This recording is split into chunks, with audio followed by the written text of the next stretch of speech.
Halo, assalamualaikum, apa kabar? Ketemu lagi sama gue Zikradat di channel YouTube gue. Kali ini gue mau nyapa kalian. Halo, apa kabar yang masih di dalam kamar? Gak capek? Yang masih di dalam rumah? Nggak mau keluar. Terus yang masih takut ini, takut itu, takut ini, takut itu. Ya, kalah sama ponakan gue umur 5 tahun. Nggak ada takutnya tuh. Jadi gue bakalan berbagi pengalaman ke kalian ya. Sebelumnya yang belum subscribe, di subscribe dulu. Di kanan bawah ada tombol subscribe gratis. Gue bakalan muncul di saat kalian sedang membutuhkan motivasi atau pengalaman-pengalaman seputar kecemasan berlebih karena GERD ini ya. Kali ini gue bakalan berbagi pengalaman yang sedikit-sedikit nyeleneh gitu, sedikit-sedikit lucu mungkin ya, tentang gimana sih om dulu waktu zamannya masih sakit om gitu. Memang ada yang beberapa orang yang nanya gitu ya di DM Instagram ya, om dulu pacarannya gimana om gitu waktu lagi sakit atau lagi si cemas ini om gitu. Ya kalau gue perhatikan nih, gue inget-inget dan gue flashback ke zaman waktu dulu itu, ya kesian gitu. Kesian pasangan gue gitu, kesianan pasangan gue karena aduh kesian deh gitu. Jadi pernah cerita, kalau orang-orang itu kan biasanya kalau mau dikenalin sama cewek atau cowok itu kan biasa ditanya cakep nggak gitu, atau cantik nggak, atau ganteng nggak, atau baik nggak, kayak gitu kan, atau tajir gak, oh gitu. Kalau gue nggak, gue tuh kalau misalnya gue mau dikenalin sama saudara gitu kan, karena kalau gue itu kan sistemnya bukan yang kenal pacaran lama gitu, nggak, cuman kenal terus nanti paling ya beberapa saat, terus kalau memang cocok ya nanti gue tinggal melanjutkan ke tahap selanjutnya gitu. Jadi gue itu kalau ditanyain Ki gitu, ada ini nih, ada cewek mau dikenalin nggak gitu,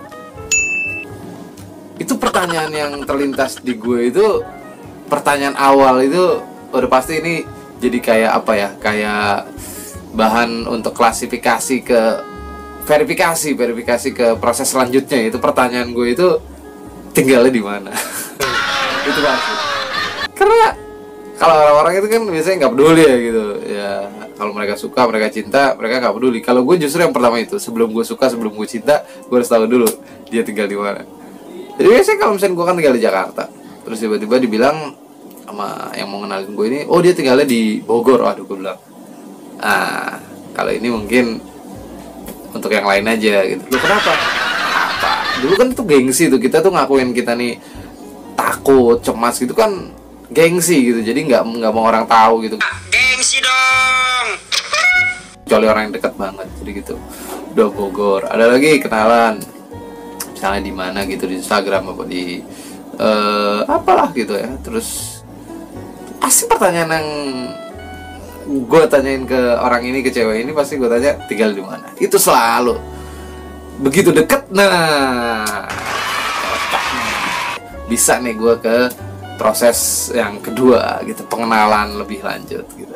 Itu pasti. Terus gue tanya dulu biasanya pekerjaannya nih, misalnya kerja kantoran. Itu kalau kerja kantoran gue udah, aduh tadi rumahnya deket tapi kerja kantoran, udah mikir panjang deh nih. Wah, ntar berarti gue bakalan jemput nih kalau udah jadi suaminya. Terus pasti kerja kantoran kan, pasti ada di tengah-tengah kota nih. Aduh, pasti macetnya gini-gini. Nih udah mulai nih. Kalau udah begini gue tanya dulu nih, kantornya di mana? Kalau kantornya Sudirman atau di Jakarta gitu, Sudirman nih. Wah, gila. Atau mungkin di mana lebih jauh lagi atau lebih crowded lagi. Ini gue langsung ambil ancang-ancang untuk mundur teratur biasanya. Iya gitu, gue gak peduli hati gue gitu. Ya ini karena gue ini nggak bisa menguasai kecemasan gue. Ini cerita dulu ya, cerita dulu gitu. Nah udah, sekali waktu ini gue ini dikenalin sama temen gue, terus dikenalin rumahnya itu di, ya kalau dari rumah gue sih lumayan ya gitu. Ya hitungannya jauh lah gitu. Cuman akhirnya gue mau challenge gitu. Kapan sih gue begini, kalau misalnya gue milih-milih jarak terus nih, gue nggak merit nih bisa nih gitu kan. Ya mikirnya akhirnya udah dong, bodo amat lah gitu. Kenalin rumahnya di mana, di daerah Pamulang. Lumayan dong, Pamulang dari Jakarta, gue Jakarta Timur. Waduh, kacau nih Pamulang. Udahlah, bodo amat lah. Kita belakangan, udah kenalan deket kan. Terus kesian sama cewek ini gitu, karena gue tetap nggak bisa ngalahin si cemas gue ini dulu. Akhirnya ini mau ketemuan pertama nih, ya gue dengan alasan sejuta alasan. Gue kan takut tuh kalau sendirian.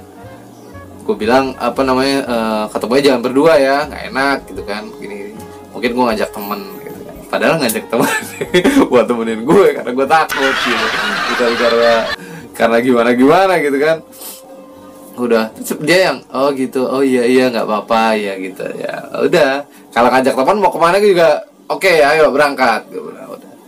Udah, akhirnya gue ngajak teman gue ke dekat-dekat rumahnya dia gitu, ada tempat makan gitu. Udah, gue kesana. Udah, progres pertama aman. Gue sambil ngapalin jalannya itu kan, lumayan juga nih. Wah nih, gue harus tahu nih jam macetnya jam berapa. Wah, udah analisanya udah ngaco deh. Udah, akhirnya pulang. Terus gue mikir lagi nih gimana nih kira-kira kan saya bisa gue lanjutin. Gini deh, gue tergantung perasaan gue deh. Kalau gue suka sama dia, oke, gue lanjutin. Tapi kalau gue nggak suka, ya gue mundur teratur aja deh. Ya hari demi hari gitu. Kayak ini cewek kan mungkin ya namanya cewek gitu kan, kadang-kadang suka kayak minta ketemu gitu kan. Waduh, dia minta ketemu lagi, gimana deh. Udah sejuta alasan deh. Udah bilang nggak enak badan lah, bilang apalah, lagi nggak bisa jauh-jauh lah, lagi ada urusan deket-deket rumah lah, jadi biar nggak jauh-jauh ketemunya. Wah, ada alasan, 1000 alasan. Akhirnya kasihan gitu. Kasihannya kenapa? Akhirnya dia yang nyamperin gue terus gitu. Jadi ada kayak daerah deket rumah gue gitu, dia tuh pasti dia ke situ gitu. Dia ke situ, nanti gue yang ke dekat rumah dia, ke dekat rumah gue ini gitu, ke tempat itu gitu. Dia jadi kalau dia mau ketemu itu dia ke situ gitu. Baik, orang baik gitu. Kasihan tapi gitu. Akhirnya gue mikir kasihan juga ya gitu. Akhirnya udah deh, gue beraniin deh ketemuan di dekat-dekat sana. Dan akhirnya sekali waktu nih, udah gue berani nih, gue nganterin pulang sendirian. Wah, berangkat set, ada dia, gue masih tenang dong. Ada temennya gitu kan. Pas nyampe rumah dia, pas pulang ya, aduh, macet semacet-macetnya pulang.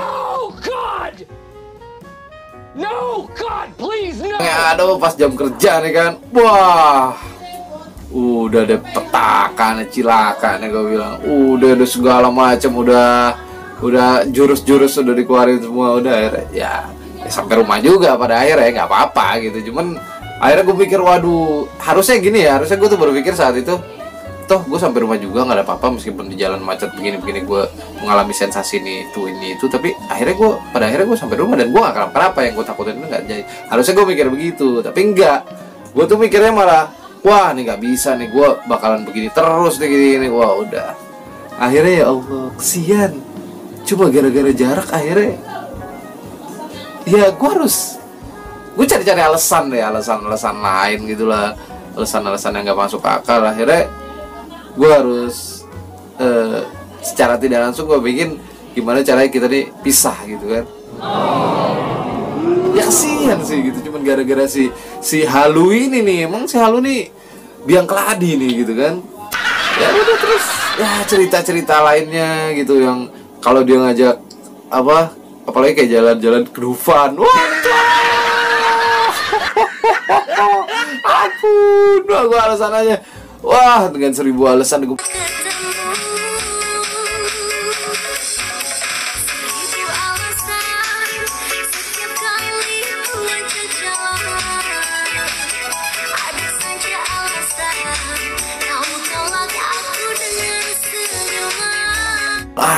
kecil gini malu udah gede gini, padahal kan nggak ngaruh gitu kan, udah alasan lah, atau ngajak ke ngajak kayak makan malam di lantai berapa gitu, waduh ini kacau gitu. Gimana caranya pokoknya biar nggak jadi, pokoknya gue cari alasan biar nggak jadi. Kalau udah nggak jadi gue udah tenang deh, aman sentosa gitu, kesian gitu. Udah gitu kalau ngajak ke mall-mall yang ribet, yang sumpek, yang parkirannya susah, yang di basement, yang udah yang ribet-ribet, udah deh, nggak enak tuh mallnya, alay, udahlah, kalau nggak apa lah gue alasan, kalau nggak ribet mallnya, ini cari mall yang simpel-simpel aja gitu. Udah, ini ngacanya orang insight ini, jadi kesian gitu. Nah makanya dari pengalaman gue ini, kalian ini jangan ngikutin gue gitu. Ya mungkin gitu aja dari gue, cerita-cerita, mungkin pengalaman ini juga mungkin kalian rasakan ya. Ayo do something, bangkit dari sekarang, semangat, keluar dari zona ini. Kalian gak ada apa-apanya, kalian gak apa-apa, kalian gak sakit, kalian sehat walafiat ya. Oke, gue segitu aja. Jangan lupa di subscribe, di komen, dan di like. Lebih kurangnya gue minta maaf. Assalamualaikum.